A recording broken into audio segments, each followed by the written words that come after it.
C'est vrai qu'elles ont fait un travail exceptionnel. Merci d'avoir acclamé pour elles. Mais je parlais de Jésus-Christ.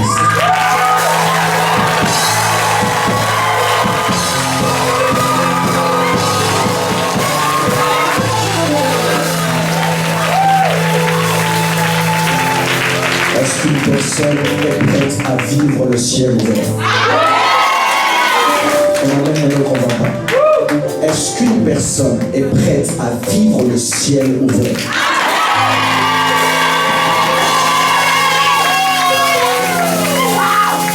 Je m'a chargé de dire à une personne qu'avec Dieu les rendez-vous ne se ressemblent pas.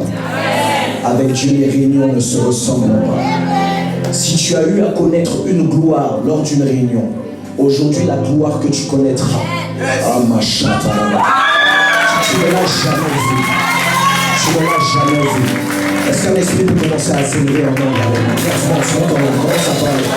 Commence à parler à Dieu. Est-ce qu'on peut donner un autre coup à cette atmosphère? Est-ce que nous pouvons installer le règne de Dieu? Est-ce que tu peux élever ton esprit? Comment vas-y, monte. Chalabeuse. Monte. Pendant que tu montes, je sens la présence de Dieu grandir. Pendant que tu montes, je sens l'esprit prophétique comme ça sur le ciel. Tu montes. La gloire de Dieu descend.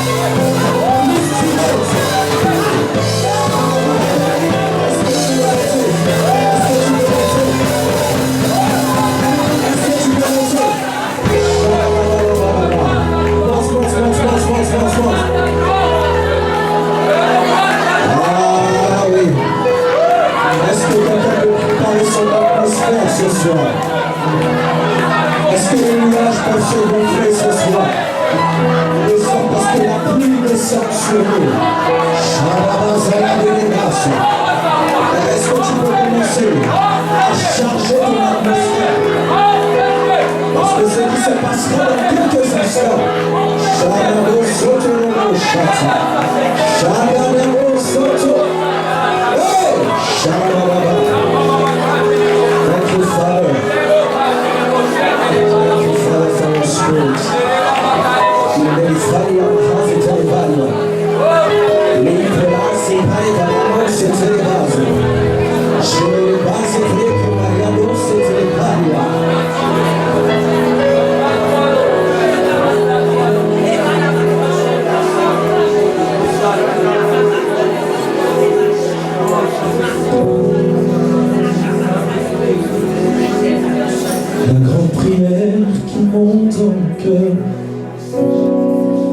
Garde ton ciel ouvert sur moi. Fais de moi un vase pour savoir que ma vie te place à genoux. Chaque jour je dois t'offrir ma vie et sacrifice comme un parfum de revient. S'offre chaque, faut que tu donnes chaque. Je te donne mes mots. Je promets à chaque instant de chanter avec les anges. Tant qu'il y aura la vie dans ce corps entier. Je ne cesserai pas de toi.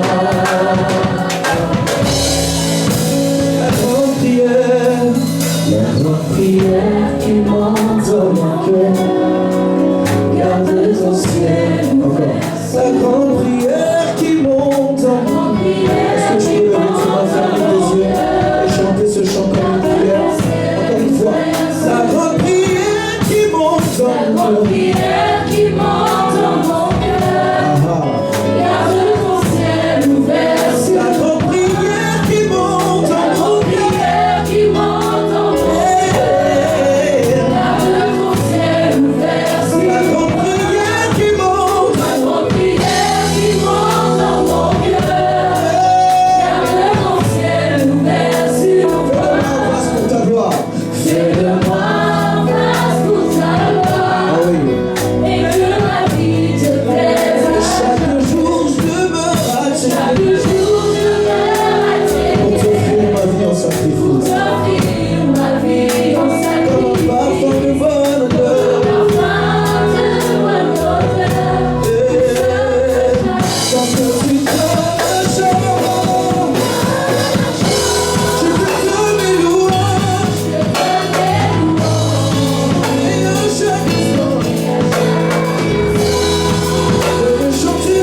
sa présence ce soir.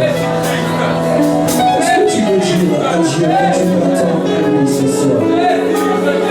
Est-ce que tu peux dire à ton Dieu que tu t'attends à recevoir quelque chose de particulier, Seigneur? Est-ce que tu peux parler à Dieu et lui demander de... Est-ce que tu peux voir la puissance de ta nation? Est-ce que tu peux entendre comme quelqu'un qui a déjà vu son ciel s'ouvrir? Est-ce que maintenant tu peux sauter?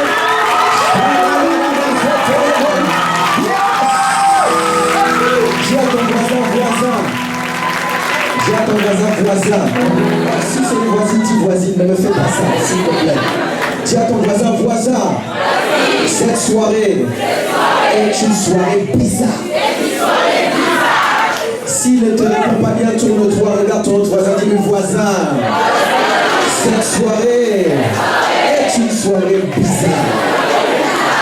Aïe. Tu peux t'asseoir.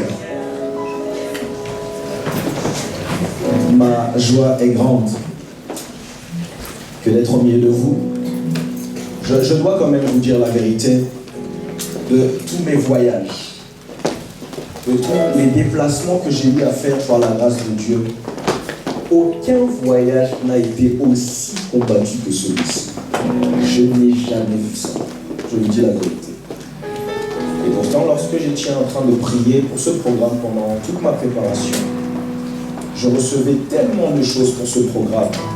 Je sentais tellement de choses par rapport à ce programme que je me disais qu'il est impossible pour moi de rester en France et de ne pas y participer. Mais comme toujours, le Seigneur a été victorieux et je suis parvenu ce soir, par sa grâce.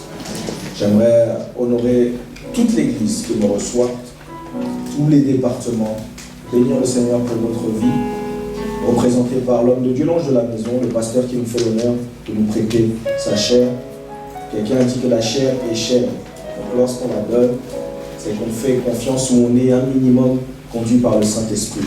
Alors pour ça, j'aimerais qu'on acclame le Seigneur pour l'homme de Dieu.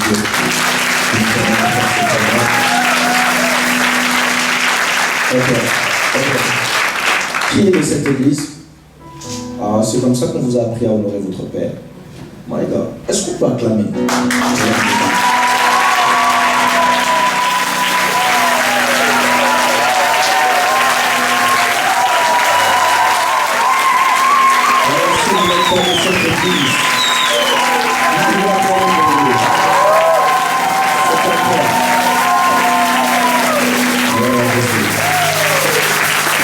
Mon Père m'a toujours appris une chose. Il m'a dit que la grâce que tu honores, c'est celle qui te revient. Et celle que tu méprises s'éloigne de toi. À chaque fois que tu as un homme de Dieu près de toi, il faut que tu prennes l'habitude de l'honorer à son juste moment. Quelqu'un dit Amen? Amen. J'aimerais aussi bénir le nom du Seigneur pour plus précisément la jeunesse de cette église. Parce que je crois, d'après ce que j'ai compris, que c'est la jeunesse qui a organisé tout ça. Et je bénis le Seigneur. Je bénis Dieu parce qu'une église qui comprend l'importance de la jeunesse, c'est une église qui sait lire les temps et les saisons. Et je bénis Dieu parce que c'est le cas de la mission Bethesda. Et j'aimerais qu'on acclame le Seigneur pour la jeunesse de cette église, représentée par la sœur Jeunesse.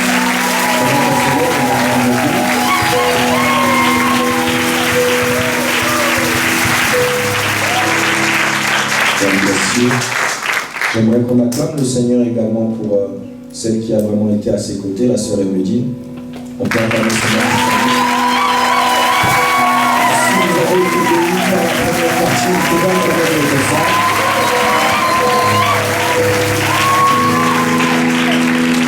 le Seigneur.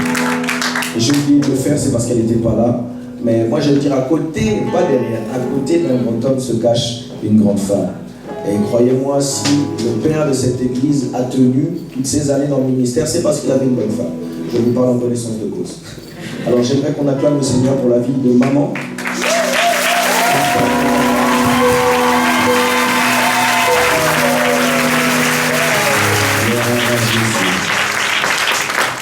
J'aimerais honorer les hommes de Dieu qui partagent la chair avec moi, mes frères. C'est des personnes qui ont véritablement une onction pour vous par rapport à ce programme. Et je crois que si vous attendez beaucoup d'eux, vous recevrez beaucoup d'eux. Je bénis le nom du Seigneur pour Cospiet qui est déjà parti. J'aimerais qu'on acclame le Seigneur pour sa vie.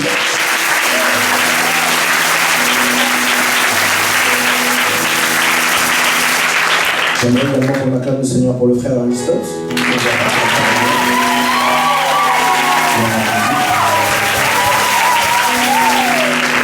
Et j'aimerais qu'on acclame le Seigneur pour ma soeur, le pasteur Grace et Mickey.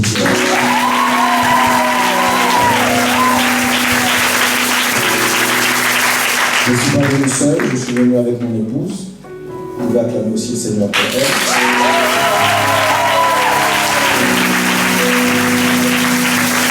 Et enfin, vous pouvez acclamer le Seigneur pour vous-même, parce que si vous n'étiez pas là, je prêcherais des sièges. C'est un peu bizarre. Est-ce que quelqu'un peut me rappeler le thème de notre rendez-vous? Il est temps que mon ciel s'ouvre. Est-ce qu'on peut être plus synchro en le disant? Il est temps que mon ciel s'ouvre. C'est bizarre, j'entends plus là-bas. Est-ce que tout le monde peut le dire au même niveau? Comment? Il est temps que mon ciel s'ouvre. Encore une fois. Il est temps que mon ciel s'ouvre. Une dernière fois. Il est temps que mon ciel s'ouvre.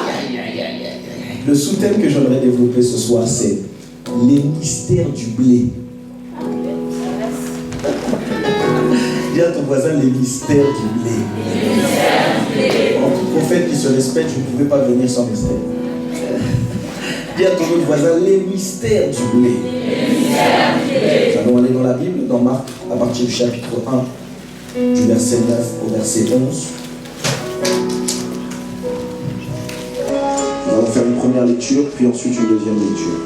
Marc, chapitre 1, du verset 9 au verset 11.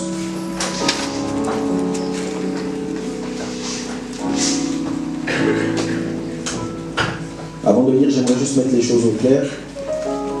Certains regardent mon micro, je ne suis pas orgueilleux, je vous rassure. La semaine dernière, c'était mon anniversaire et ma femme m'a offert, mes fils m'ont offert ça. Et ils m'ont obligé de pouvoir le prendre lors de cette mission. Donc pardonnez-moi, hein? Parce que c'est vite dit. Alors, Marc chapitre 1, verset 9. Chez moi, lorsqu'on lit la parole, on se met debout.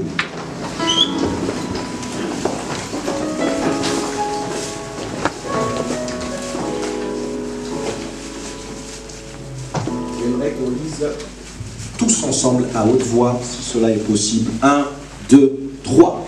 En ce temps-là, Jésus vint de Nazareth en Galilée et il fut baptisé par Jean dans le Jourdain. Au moment où il sortait de l'eau, il vit les cieux s'ouvrir. Quelqu'un dit, il vit les cieux s'ouvrir. Il vit les cieux s'ouvrir. Et l'Esprit descend sur lui comme une colombe. Oui. Et une voix qui envoie des cieux les paroles. Tu es mon fils bien-aimé, Oui. en toi je joue mon affection. Gloire à Jésus. Prenons Jean chapitre 1 à partir du verset 51. Jean chapitre 1 à partir du verset 51. Et jusqu'au verset 51 d'ailleurs.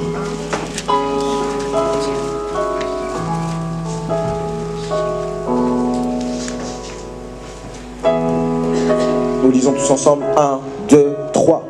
Et il dit, en vérité, vous verrez désormais le ciel ouvert. Quelqu'un dit le ciel ouvert. Le ciel ouvert.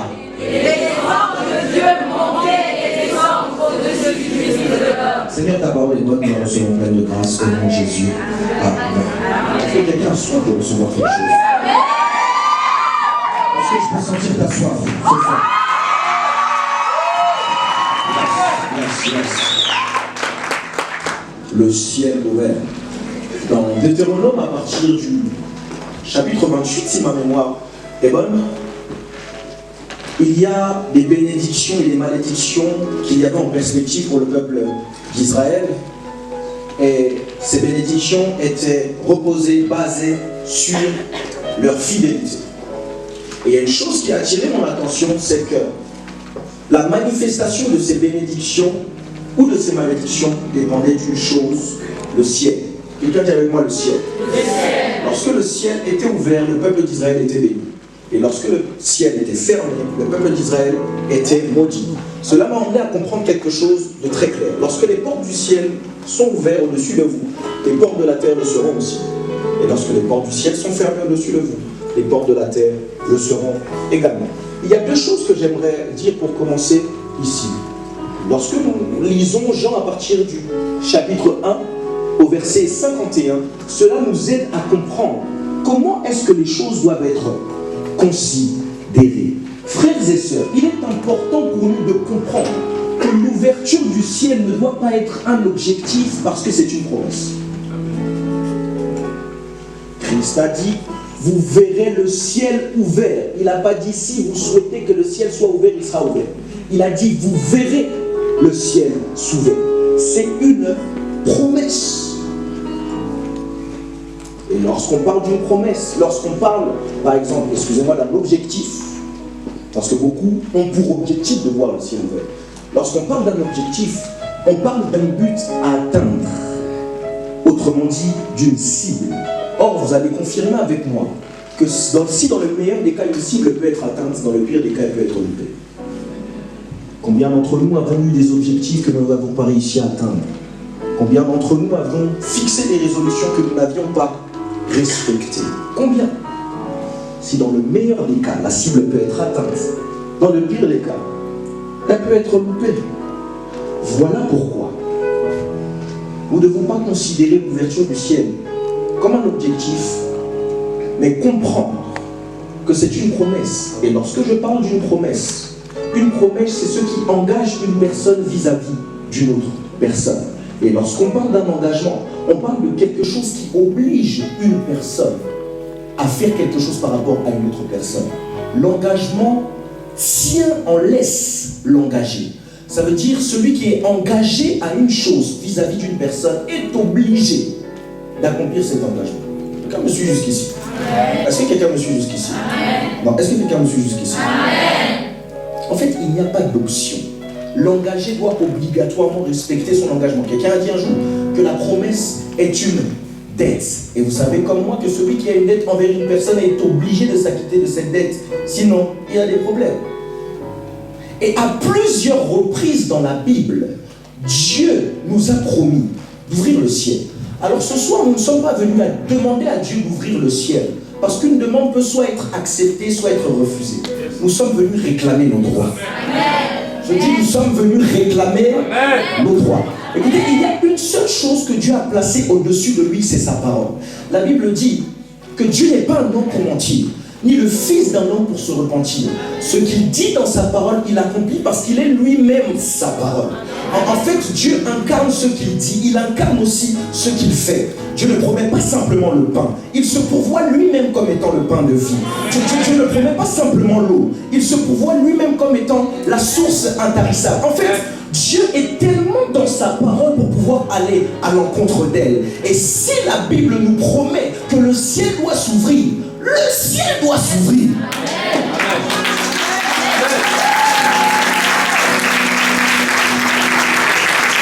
J'étais en train de dire, si la Bible nous promet que le ciel doit s'ouvrir, le ciel doit s'ouvrir. Je déclare et prophétise sur la vie d'une personne qu'à partir d'aujourd'hui, à cause des promesses qui est attachées à nous dans la Bible par rapport au ciel, le ciel d'une personne s'ouvre.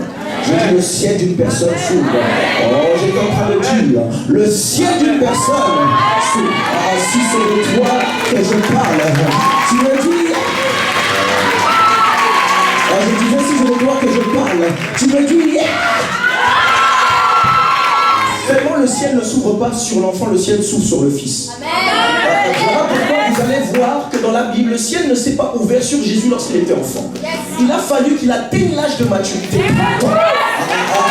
Il a fallu qu'il atteigne l'âge de 30 ans pour que lorsqu'il a été plongé dans les eaux du baptême, lorsqu'il est sorti, le ciel s'est ouvert et le Père Céleste l'a reconnu en tant que fils légal en disant, celui-ci est mon fils bien-aimé, celui en qui j'ai mis toute mon affection. Vous savez pourquoi? Parce que le fils, lui, connaît ses droits et l'enfant les ignore.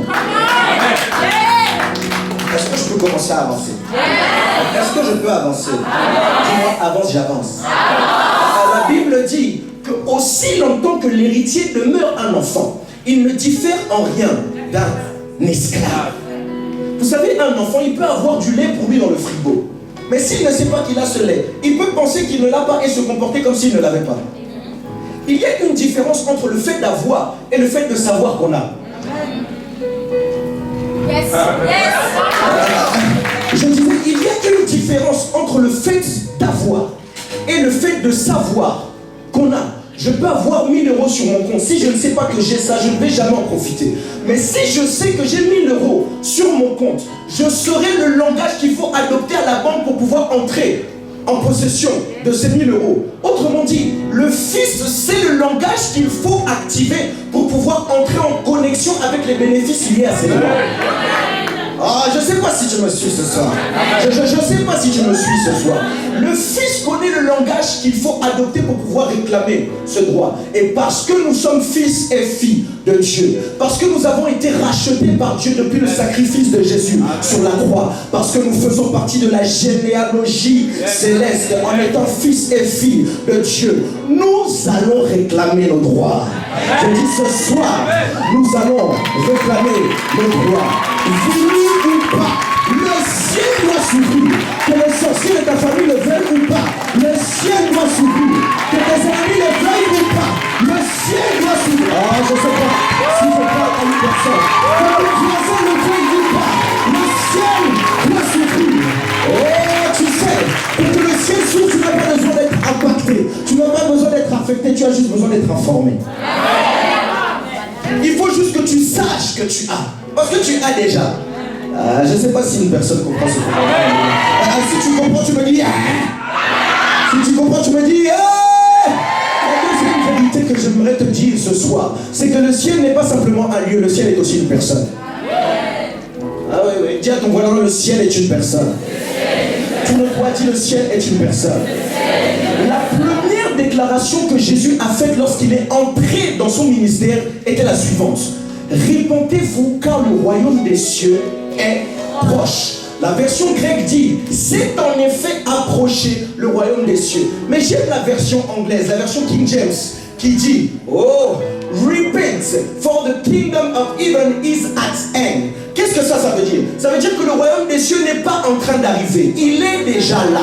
Il est à portée de main.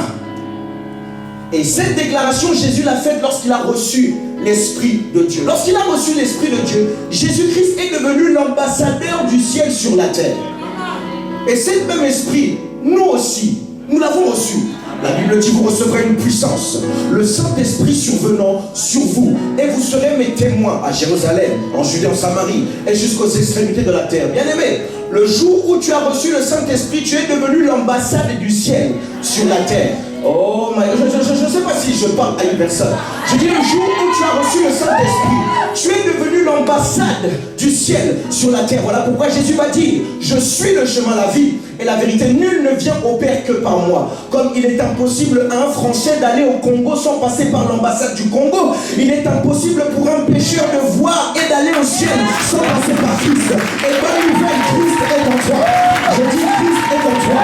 Ce que j'aimerais te dire ce soir, c'est qu'en plus de voir simplement le ciel ouvert sur ta vie, d'autres vivront et verront le ciel par toi. À partir de ce moment, si tu te lèves pour acclamer cette parole, ça s'engage à toi.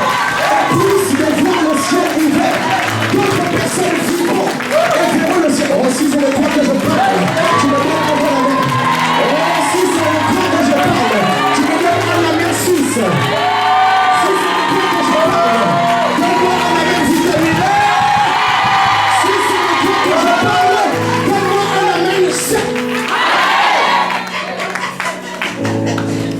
Dis avec moi, oh, oh, oh, oh. Dis oh, oh, oh. Dis oh, oh, oh. Autre chose, Christ a dit, je suis la porte. Vous savez, la seule chose qui peut nous emmener à nous empêcher d'ouvrir une porte non verrouillée, c'est le fait que cette porte soit loin de moi. Je ne peux pas ouvrir cette porte si elle n'est pas verrouillée mais qu'elle est fermée, parce qu'elle est loin de moi. Mais si elle est proche de moi, il me suffit simplement de l'activer avec ma main pour pouvoir l'ouvrir. Bonne nouvelle, la porte n'est pas loin de toi, elle est en toi.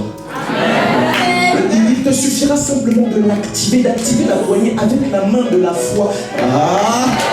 Ce soir, il te suffit simplement d'activer la poignée avec la main de la foi pour entrer en connexion avec ce que Dieu a prévu pour toi. Je suis en train de dire à une personne que ce soir, le ciel doit s'ouvrir sur ta vie. Je dis ce soir, le ciel doit s'ouvrir sur ta vie.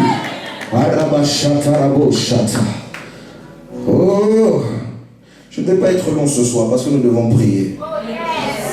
Parlons des mystères du blé, n'est-ce pas? Christ s'y est référé plusieurs fois dans les Écritures lorsqu'on parle du blé. Plusieurs fois dans plusieurs paraboles, Christ a parlé du blé. Le mot blé traduit le mot blade. C'est une ancienne langue. On appelle ça l'ancien bas francique, qui voulait dire produit de la terre. Quelqu'un dit avec moi produit de la terre. Dis encore produit de la terre.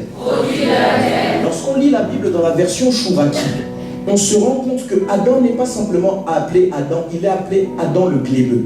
Et lorsqu'on parle du glébeux, la glèbe c'est la terre. Donc quand on dit le glébeux, on parle du fruit, du produit de la terre. Quelqu'un me suit? Dis avec moi produit de la terre. Dis avec moi produit de la terre. Alors lorsqu'on parle maintenant du blé, il y a 3 étapes par laquelle ma semence passe avant de me donner du blé. La première étape, c'est la sécheresse. Quelqu'un dit avec moi la sécheresse. Lorsque la semence est pas encore plantée, elle est sec, n'est-ce pas? Elle est sec, on ne peut rien faire avec, elle ne peut rien nous donner de bon maintenant. N'est-ce pas? N'est-ce pas? La deuxième étape, c'est l'étape de l'ensevelissement. Quelqu'un dit avec moi l'ensevelissement. Ça veut dire qu'on prend la graine sec, on la plante sur la terre. La troisième étape, c'est l'étape de l'éclosion. Quelqu'un dit avec moi l'éclosion. Quelqu'un dit avec moi l'éclosion.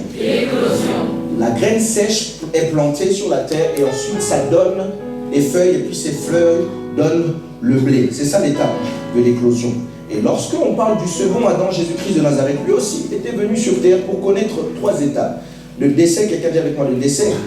Lorsqu'on parle du décès, c'est la mort, c'est la cessation de la vie. La deuxième étape, c'était l'ensevelissement. Quelqu'un dit avec moi l'ensevelissement.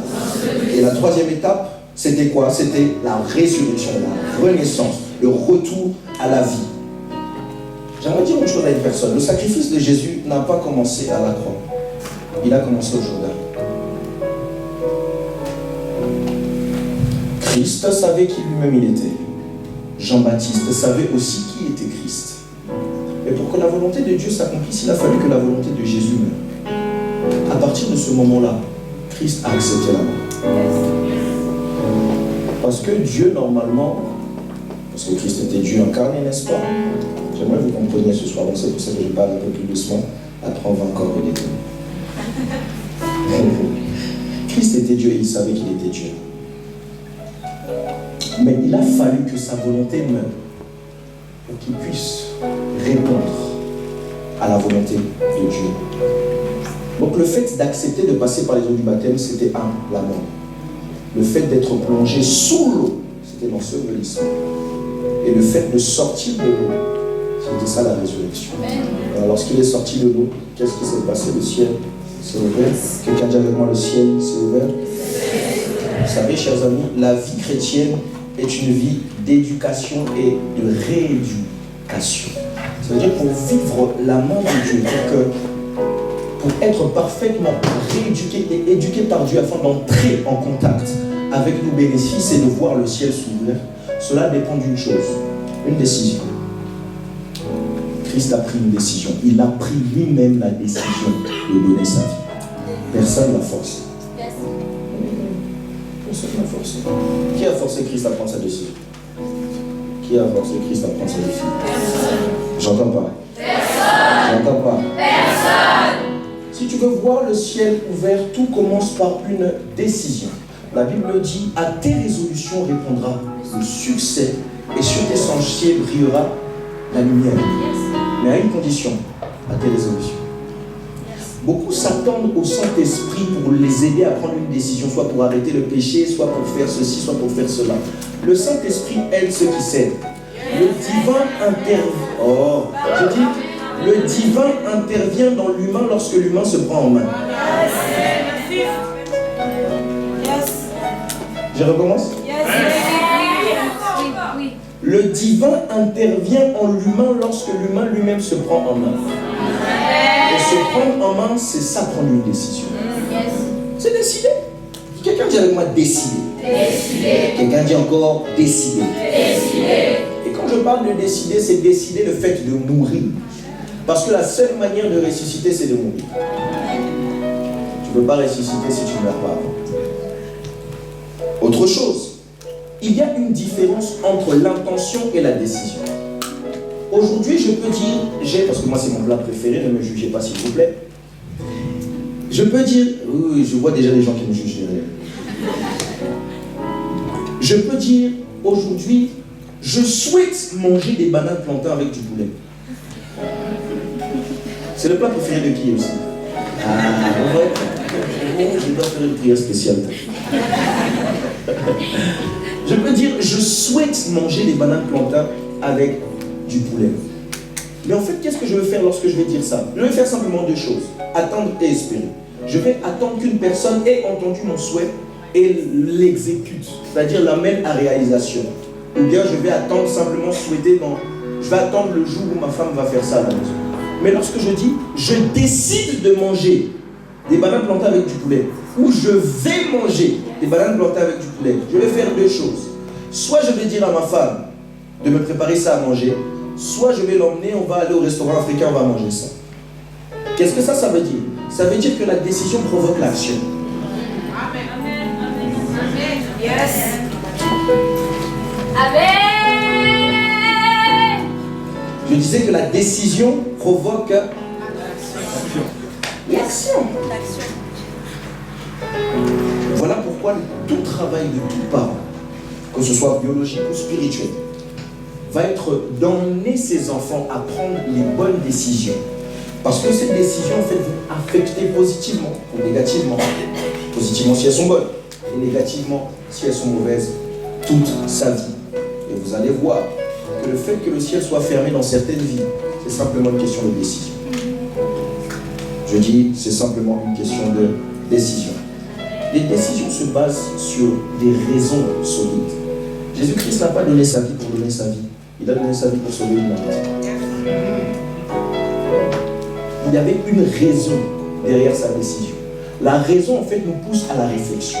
Et la réflexion nous pousse à l'action. Dis à ton voisin, la décision provoque l'action.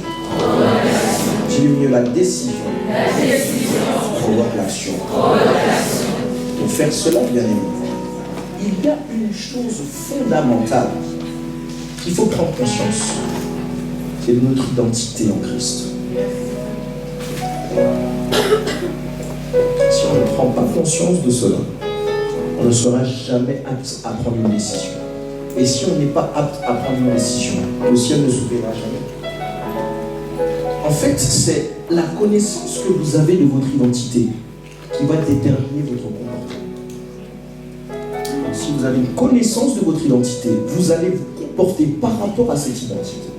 Et aujourd'hui, beaucoup de personnes n'arrivent pas à prendre une décision parce qu'ils ne savent même pas qui ils sont. Et au final, ils se comportent comme tout le monde alors qu'ils ne sont pas tout le monde. Tu vas voir qu'un fils de roi va venir à pécher, alors que là, le péché ne fait plus partie de toi depuis que tu as accepté Christ. Qu'est-ce que ça c'est? C'est simplement le fait que tu n'as pas pris de décision. Pourquoi? Parce que tu ne connais pas ton identité. Dis à ton voisin, tu dois apprendre à connaître ton identité. Et lorsque tu connais ton identité, en fait, tu te rappelles du fait que tu es un ancien Adam qui est devenu un Christ. Et en fait, tu dois enlever tout ce qui est d'Adam et remettre ce qui est de Christ pour pouvoir le refléter au monde. Quelqu'un me suit? Est-ce que quelqu'un me suit? Vous savez ce que le péché a fait avec Adam? Le péché n'a pas premièrement ou simplement mis une nouvelle nature en Adam. Le péché a mis une nouvelle culture en Adam. Parce que derrière la culture, il y a la nature. C'est parce que, et lorsque je parle de la culture, je parle d'un système de pensée, d'une manière de réfléchir, une manière de voir les choses, une manière de considérer les choses. Avant, Adam n'avait qu'une seule culture, la culture du royaume des cieux. Tu agis comme une personne parce que tu penses comme elle. Lorsque tu pêches, tu penses comme Adam et non comme Christ. Allô? Amen. Allô? Amen. Il y a plus des amens. Amen. J'aime ça. Dis à ton voisin.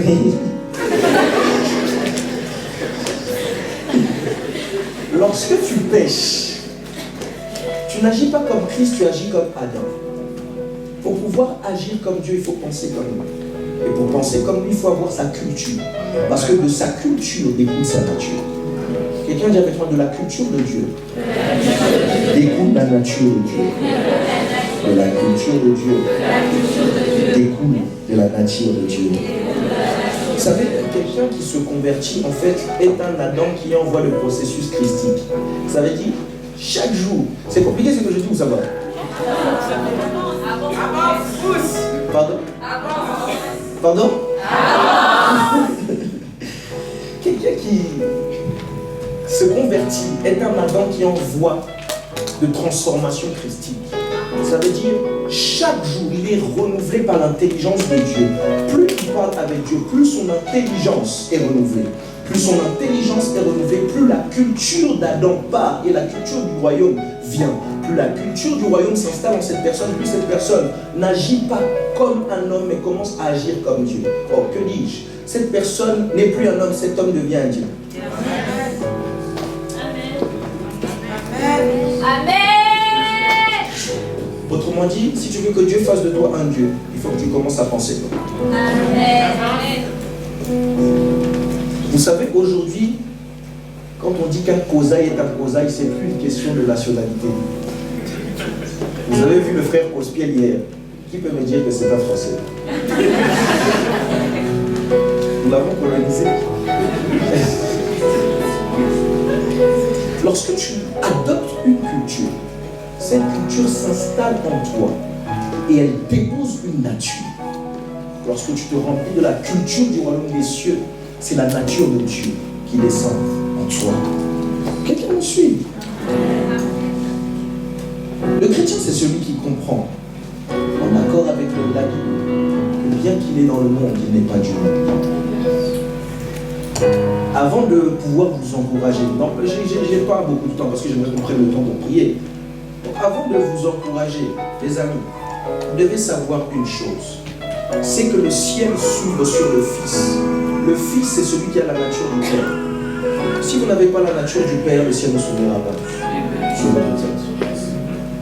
Vous voulez que le ciel s'ouvre, commencez à abandonner ce qui est d'Adam et de prendre ce qui est de Christ. Amen. Dis avec moi, aujourd'hui, j'abandonne ce qui est d'Adam et je reflète ce qui est de Christ. Dis-le avec assurance, aujourd'hui, j'abandonne ce qui est d'Adam et je reflète ce qui est de Christ.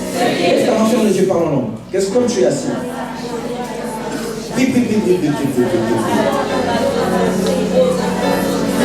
Élève ton esprit, élève ton esprit, élève ton esprit.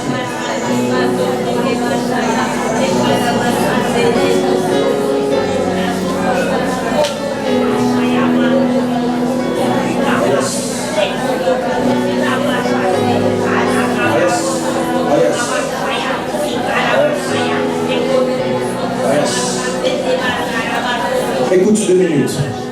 Nous allons redécoller. Après, c'est très bien ce que tu fais. Je sens une forte présence de Dieu.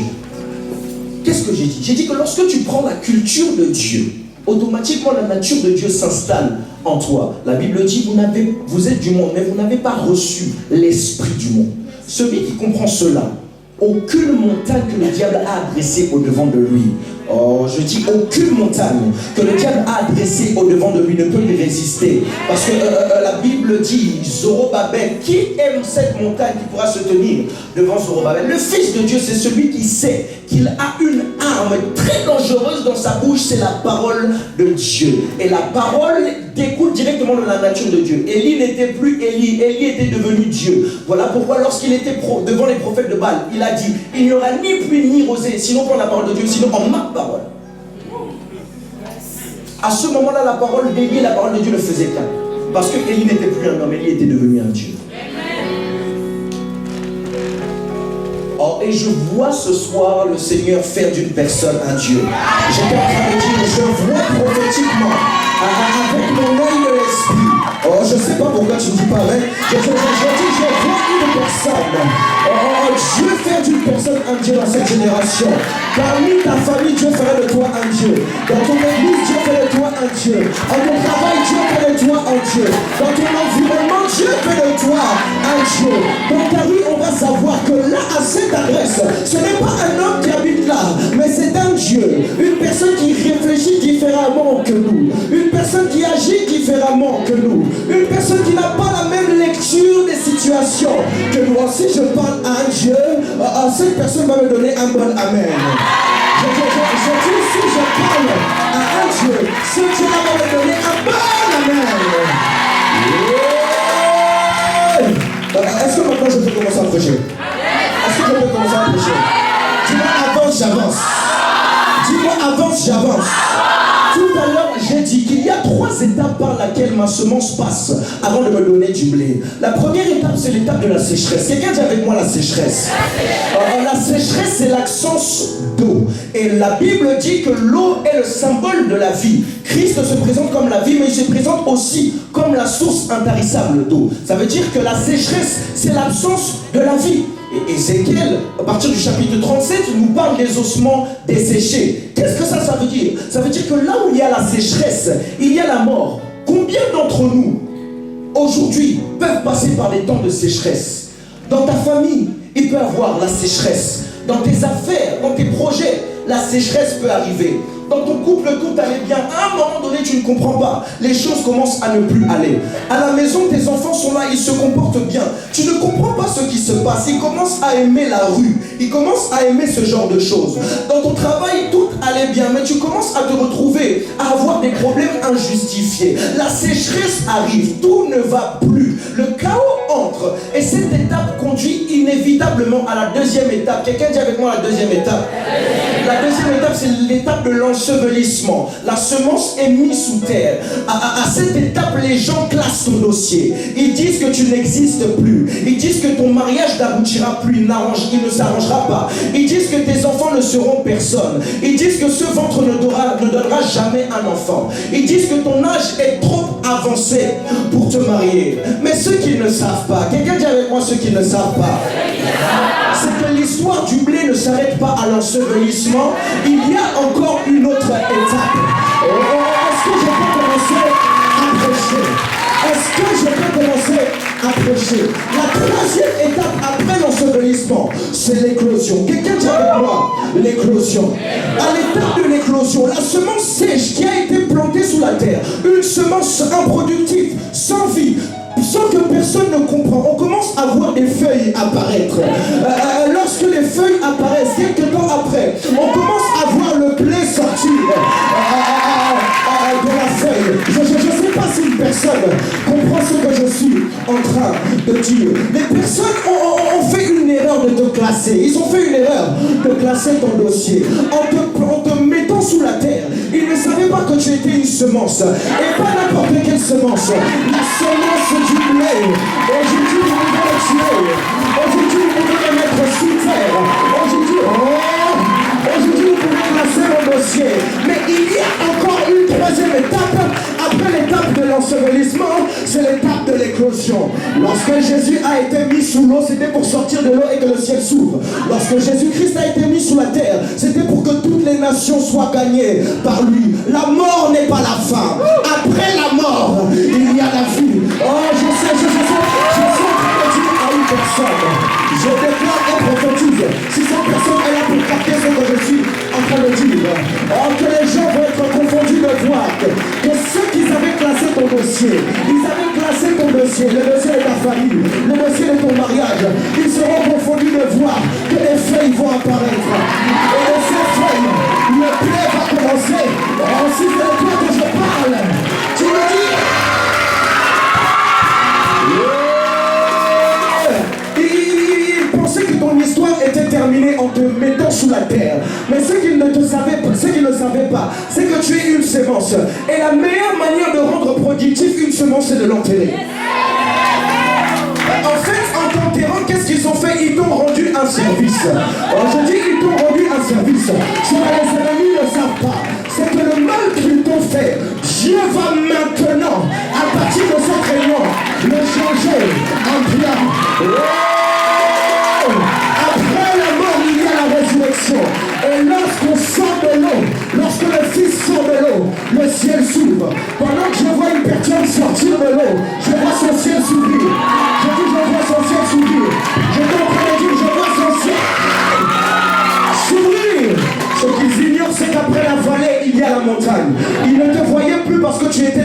voyez, Dieu avec moi, c'est simplement une étape. C'était simplement une étape de ma vie. Après la vallée, il y a encore la montagne. Et j'aime ça, parce que quelqu'un ou quelque chose qui est sur une montagne ne peut pas être caché. Ces mêmes ennemis qui t'ont mis sous terre, c'est ces mêmes ennemis qui vont constater de leurs yeux. Ce que Dieu va faire de toi dans 7 ans après cette réunion. Je déclare et prophétise en ma qualité de prophète sur ta vie. À partir de cette réunion, le ciel s'ouvre.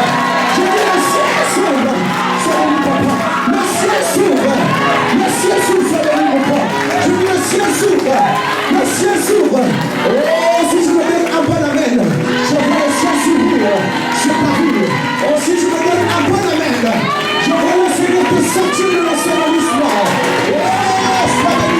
Je dis, je vois le Seigneur te sortir de l'ensevelissement. Vous savez, ils ont tué Jésus, mais ce n'est pas Jésus qui a été ressuscité, c'est Jésus-Christ.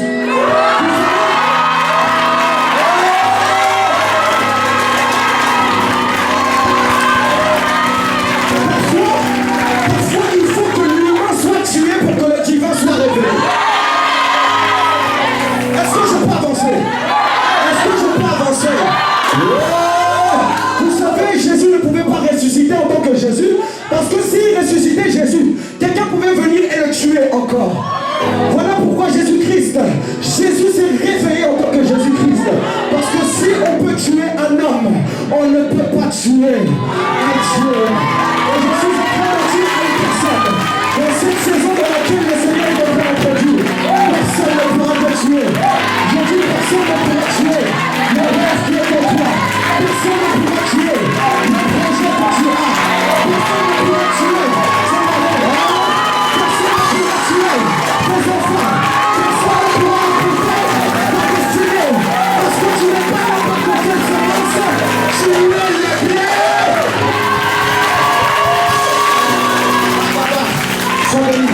Je dis, tu n'es pas n'importe quelle semence.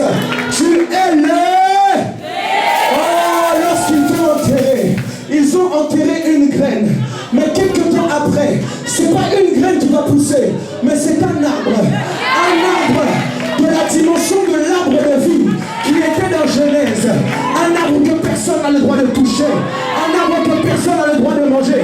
Oh, alors que je suis en train de voir la résurrection d'une personne, je déclare et prophétise que lorsque ton ciel va s'ouvrir, oh, lorsque ton ciel va s'ouvrir, tu deviens intouchable, immangeable, indétrônable, innommable, incouvable.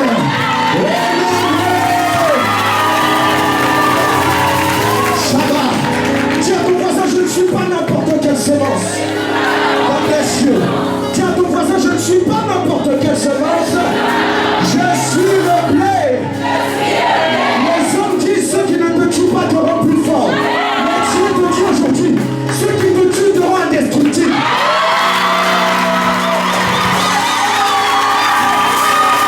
Ils t'ont tué, grosse erreur. Parce que ta mort va révéler la vie de Dieu. Si toi tu es mort, la personne qui va vivre à partir d'aujourd'hui, ça sera plus toi mais Dieu au travers de toi. Alors si on a tué ton projet, on ne pourra pas tuer le projet de Dieu. Oh, je dis à une personne, si on a tué ton mariage, on ne pourra pas tuer un mariage dans lequel Dieu s'est établi. Si on a maudit ton ventre, on ne pourra plus maudire un ventre dans lequel la vie lui-même s'est établie. Je suis en train de dire à une personne que dans cette saison, le ciel va s'ouvrir.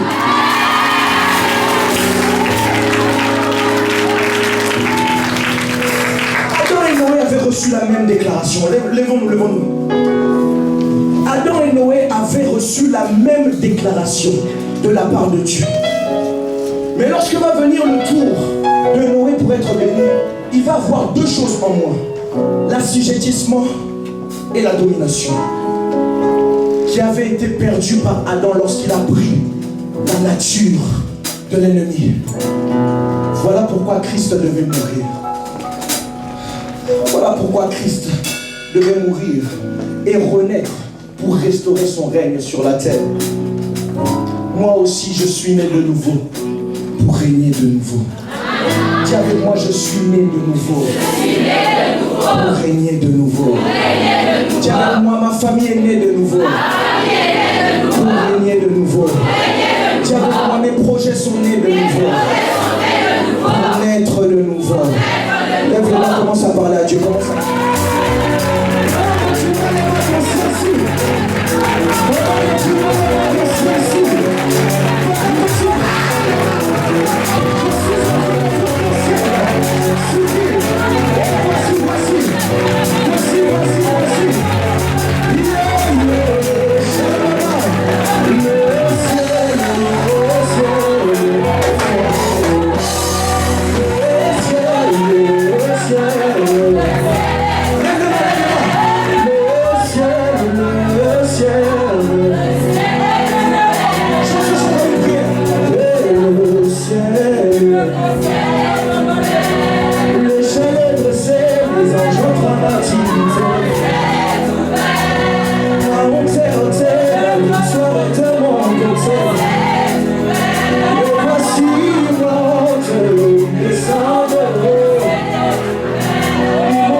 Quelque chose s'est passé.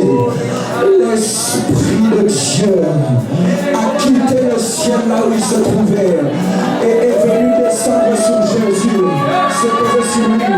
Voici maintenant l'Esprit de Dieu qui commence à descendre. Voici. Peut-être attention.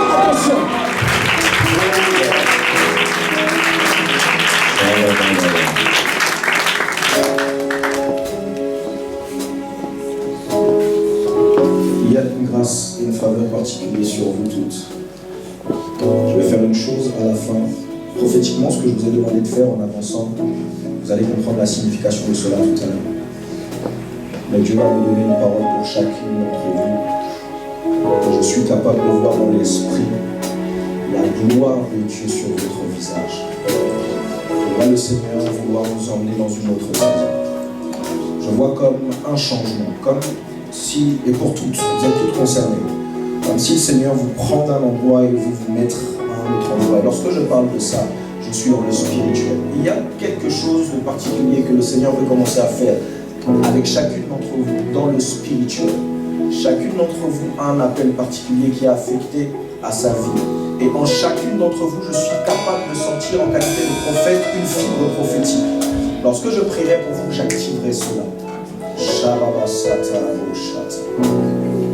Est-ce que vous croyez que Jésus a quelque chose pour vous ce soir?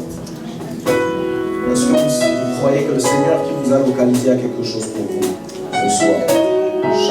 Si vous croyez que c'est dans le monde, vous allez vous asseoir. Fermons nos yeux, Seigneur, merci pour ta grâce, ta faveur. Merci pour ta présence au milieu de nous. Je crois fermement, mais fermement, que tu es là. Seigneur, et lorsque tu es là, les malades ne restent pas malades. Lorsque tu es là, les captifs ne restent pas captifs. Lorsque tu es là, toutes les situations qui étaient initialement déclarées invariables varient. Tu es le Dieu qui ne connaît pas le mot impossible. Et je crois, Père éternel, que cette soirée sera une soirée qui fera profondément honte à l'ennemi. Père de gloire, alors que ton ciel va s'ouvrir sur nous, je crois qu'une pluie abondante tombera sur nous. Et en sortant de ces lieux, nos vies ne seront plus jamais les mêmes. de gloire, en qualité de prophète, je soumets toute autorité contraire à ton esprit. Au nom puissant de Jésus.